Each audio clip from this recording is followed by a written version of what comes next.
told John Mattingly that if I ever stopped being lazy, I would vlog about Frozen, which meant I have to take my camera and my tripod out of the bag that was on my bed and right next to me and set it up and record stuff. And I finally did, and here we are, Frozen. For those of you who are wondering, the clock says 16:57. It's time to vlog. Emil is awesome. Emil is jogging. And now that you're here, Emil is vlogging. So for the past few months now, people have been just telling me like how great and how awesome Frozen is. And I'm just like, okay, it's just a movie, how great could it be? Over the weekend I found out that Frozen made $1 billion, and usually when that happens I take note of the movie, especially since everybody had been talking about how great it was. So I started doing some reading about it. It seemed like it would be a pretty decent movie. Oh, these balloons. My birthday was last week, and these are those. If I didn't tell you, don't feel bad. It was a surprise. So I started reading Elsa's posts on Twitter, and I decided to go ahead and follow her, and I found all these great images of her like creating the iceberg that froze the Titanic and all that great stuff. Also in my reading, I found out that Elsa was voiced by Idina Menzel, and although I prefer Idina's face being green and her floating around in the air, it's still pretty awesome that Idina Menzel is doing anything. I'm not saying that she doesn't do anything, I'm just saying that I'm not like into a bunch of like musicals and Broadway stuff, so I don't know what she's doing. I found out that it was through Elsa probably that Let It Go and Frozen were both up for Oscars at the Oscars, and I decided, you know what, I'm gonna go ahead and I'm gonna watch those Oscars. So I watched the Oscars. Congrats to 12 Years a Slave, by the way, on getting Best Picture. And I was kind of following Elsa along as the night went on. She was very happy when Frozen won Best Animated Film. And then she was just kind of spazzing out as the night went on because Idina hadn't performed yet. I ended up walking into her performance about halfway through and I heard her crack and all that, but I also noticed that she was messing with her monitor and the orchestra was in a different building, so I don't blame her for her problem. And since I got there late, I did not see the Adele Dazeem thing. And I don't know, I've heard that that's like her Jewish name, that John Travolta has dyslexia, and all sorts of things. The only thing I know for sure is that when you put Emil Beckford on a Travolta fire, the name becomes Ellis Bayford. So that is currently my Twitter handle. If you want to follow me on Twitter, you can follow me at Ellis Bayford. The next day I woke up to a snow day, which resulted in both a post and a tweet of me saying praise. And then I decided, you know what would go great with a snow day?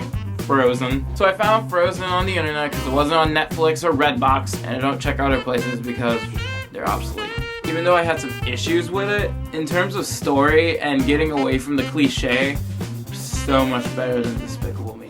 I did have a few issues with it though. One, if Elsa had no control over her powers, how could she make a completely stable ice palace? Two, Anna's love with Kristoff felt forced, but you know, I knew it was predictable. I saw it coming and I didn't really care. But people were telling me that it was cliche, and I'm just like, it really isn't. If anything, it kind of gets away from the cliche. Society places so much value on relationships and getting a girlfriend, boyfriend, and all that stuff, when we don't really put a lot of emphasis on our families. It focused on the bond between sisters who were not separated at birth, but were just separated at life, and that was very powerful when I felt that when Elsa and Anna became friends. But an act of true love doesn't have to be a kiss from some random guy that you think you love. Anna sacrificed herself to save Elsa, and I did not see that coming.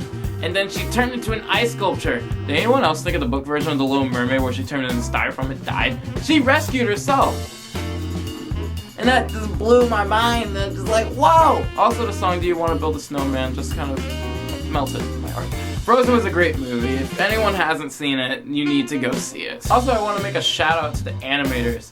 400,000 hairs for Elsa? That's so many hairs. You know, the average person has like 100,000 hairs, and then when you cut some off, you don't know how many you have.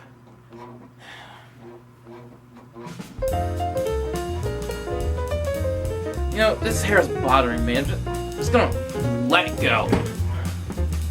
Thanks for watching, guys. I kind of feel like the jumpy sporadic vlog about just one thing is kind of going to be a new style that I'm going to try to work on. Like, comment, dislike, subscribe, follow me on Twitter at Ellis Bayford. If you have something that you want me to vlog about, it could be Frozen, Power Rangers, anything out there that you're just thinking about, It doesn't have to be something material. It could be like laziness, which I think I'm going to vlog about anyway. Just post on my wall or tweet me. Use the hashtag, "Hey Emil, I want you to vlog about this thing." So, would you like to see a picture of my leg in the air?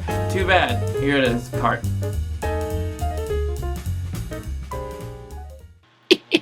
The Academy doesn't like it.